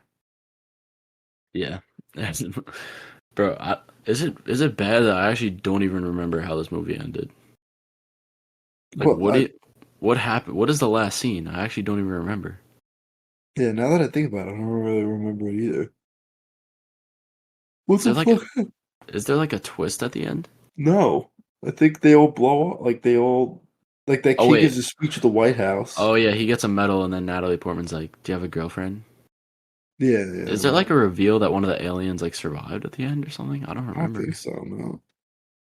I don't even think it matters either way. Yeah. Not that it I was don't a know. bad like not that that's a bad thing that it was like so forget like it was funny. Yeah, I enjoyed it for how Yeah. goofy it was for sure. Um, did you have a favorite character in here? I mean I guess the president. Yeah, it was a more comedic role for Nicholson. Yeah. So, what about the White House? You said is your favorite scene, right? Yeah, yeah. All right, so I don't really know what else we could say here. There's not, like you Yeah, it's said, not really much to talk. Yeah. there's no like analytical thoughts that I could really have here, unless I'm like missing something. No, I But really don't think you will. so I guess we can get to ratings. Then you can go first. I give it a 3.5 out of 10, or you know, 7 out. I mean, 3.5 or 5, 7 out of 10. I thought it was like funny, but not really like much after that. Yeah, I agree. I gave it a 3.5 stars as well, 7 out of 10. It's just a fun watch. It's a Yeah, great cast, and likable actors that you probably know most of them while you're watching, and it's just it's funny. It's funny how the aliens interact with the humans and with each other, and it's just like a good time. There's nothing too Yeah. serious. You don't gotta think. But yeah, fun movie. Yeah. All right, so that wraps that up. We can move on to the Q&A. We actually have a decent amount of questions because I sort of pressed the audience to ask us more questions because we've been slacking recently. If you do want to submit a question, we put up question polls on our Instagram story semi-frequently, so follow us on there if you're not already, and you could submit a question for the Q&A. Yeah. Or if not, just DM us a question if you really want, if there's nothing up. So the first one is from @sophia.k.ua, who's a frequent question asker. Thank you for keeping up with us. She says, in Spider-Man Across the Spider-Verse, the concept of canon events is introduced. Would you consider Spider-Man's love interest dying a canon event? If so, would you consider that Andrew Garfield's character disrupted the canon event in Spider-Man No Way Home? That's a great question. No, because what's her name didn't die. Mary Jane didn't die in the original Spider-Man. I would say it depends. I mean, a love interest dying. No, it's That's got to be not- like a father figure, not a father figure, but like a mentor Yeah, figure. but Gwen dying for That Andrew doesn't happen for every Spider-Man though. But maybe it does, and it just didn't happen yet for Toby's Eh, when the movies ended. But I see what she's saying because she's talking about the scene where Andrew Garfield saves MJ. Remember, she's falling yeah, in No Way Home. Is that disrupting a canon event? Maybe.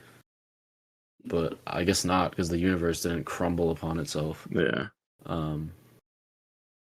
But I don't know, because I guess they don't necessarily say that losing a loved one. Like when they show in this in Across the Spider-Verse, when Miguel is sort of showing Miles all those different universes, they don't show any of like their loved ones dying, do they? Yeah. Of their significant other. Do they show Gwen like Emma Stone's Gwen dying in that scene? No. Or no? I would say that no. I don't think it is. Yeah, I don't think Yeah. a love interest dying is. But yeah, that's a great question. Thank you. Let me see what else we got. It's from @rob.imperato. What is your top 5 comic book movies of all time, and where would you rank Across the Spider-Verse among Spider-Man movies? It's either 1 or 2 for Spider-Man movies, in my opinion. For me, it's probably either 2 or 3. I still think No Way Home is the best. I still think Into the Spider-Verse is. I mean, after I watched part 2, it may be different, but I still think it's the first two Spider-Verse movies are very close for me. I don't really know which one I prefer. I like the story and like the sort of low scale of it, and relatively self-containedness better in the first one because I think that represents Spider-Man more. But I like how I was saying low stakes, and it's like the entire universe. But like compared to the other one, it's like the entire, Yeah. There's like a lot less going on in the first one, which I kind of like. But yeah, I would say either ranks like 2 or 3. And top 5 comic book movies of all time. Oh God, this is hard off the top of my head. 1, Infinity War. 2, No Way Home. 3, I don't have an order for mine. I'm just gonna probably like 4, The Dark Knight. 5, Civil War. Not necessarily in that order, but mine's not gonna be in order either. It's probably Infinity War, Logan, Spider-Man 2. I don't know. I mean, Winter Soldier is like another very good one. Yeah. I mean, I really like the Suicide Squad. Mm-hmm. It's hard. It's really hard. Spider-Verse, obviously. Yeah. Those are just 5 that I'll throw out. I'm definitely missing something important, but yeah. Thanks for the question, Rob. That was a good question. Next, from @degenerate.joe. What's the worst experience you've ever had in a movie theater? Oh God. I could think of a few, to be honest. Yeah. even when I saw Transformers yesterday, there was this group of like 3 kids in front of us, like teenagers, just my like kid was mad annoying talking the too. whole movie and like literally like throwing popcorn at each other. Like, I'm trying to watch Optimus. Like, shut up. I'm trying to watch the fucking Maximals, bro. Also, when I saw Scream 6, this might have been my worst one. It was like a midnight screening or like a 10 p.m. screening on a Thursday the night the movie came out. Some couple brings like their 2 babies to the theater and they're just crying throughout the entire movie. Like, bro, there's so many things about that. Like, first of all, why are you bringing babies to see Scream? Yeah. Second of all, why are you coming to a 10 p.m. the Thursday night that the movie premieres, where obviously people are gonna go that care about the movie, because why else would they go to such a late like showing on the premiere? Like, if you know you're gonna come there with your kids and be disruptive, like go to an early screen time like next week when there's less people in the theater. Oh, you're right. That pissed me off. Also, there was one time there's like a Regal in like Harlem that I went to that was it's like the closest one to where I used to live at school, so I would go there sometimes. I went there to see X, and there was this group of teens in front of us making comments, screaming throughout the whole movie, like screaming shit out. Aside from that, some weird looking guy, like kept walking in and out of like he would walk in the theater, like look around, walk out again. He was kind of like huddling by that area. Yeah. So I was starting to like talking about like, yo, let me locate the exits really quick, because I was like, what's about to go down? Turns out it was some homeless man who just like came into the theater and he had to get like kicked out. They like escorted him out of the theater. That's up there. There's definitely more, but I just can't think of it. I don't know. What do you have any?